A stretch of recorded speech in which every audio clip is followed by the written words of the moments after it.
Paano ko nga ba niluto itong napakasarap at sobrang saucy na talaga namang napaka-creamy na spaghetti? Sobrang sarap nga nitong recipe ko sa spaghetti dahil hindi natin tinipid at isa pa nilevel up natin yung lasa nito. Isa rin talaga to sa hindi nawawala tuwing handaan, kaya naman i-share ko din sa inyo kung paano paspasarapin lalo. Ready na pala lahat ng kakailanganin ko, kaya naman nagsaute na kaagad ako ng garlic at onion.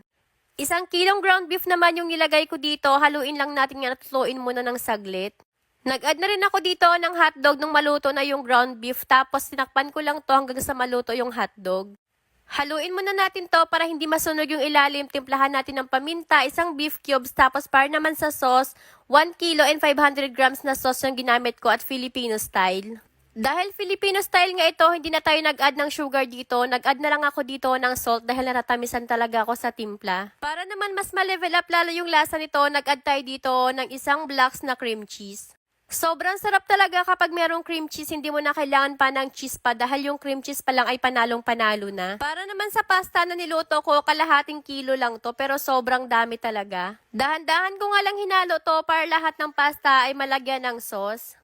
Grabe, tingnan mo naman yan kung gaano karami yung sauce nito at yung sahog ay talaga namang hindi tinipid.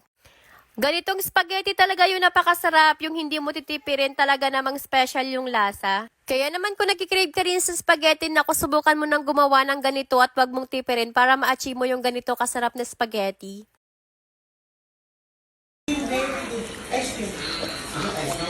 Ulam na, oh. Ulam na. Hindi amoy.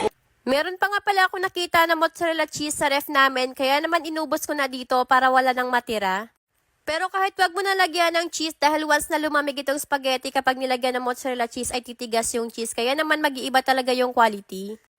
Maganda lang talagang tingnan to kapag mainit pa yung spaghetti, pero once na lumamig na rin yan ay hindi na rin siya ganun kasarap kapag nilagyan ng mozzarella. Kaya naman kung nagbabala ka nito, yung masasuggest ko na lang talaga ay cream cheese na lang yung ilagay mo at wag mo nang lagyan ng cheese.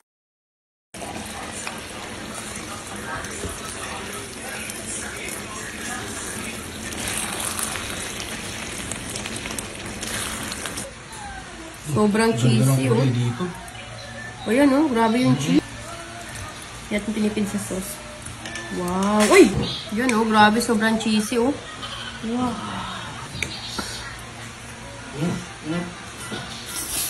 Init.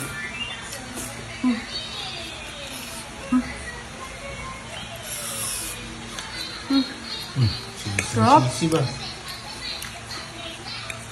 Grabe, sobrang cheesy.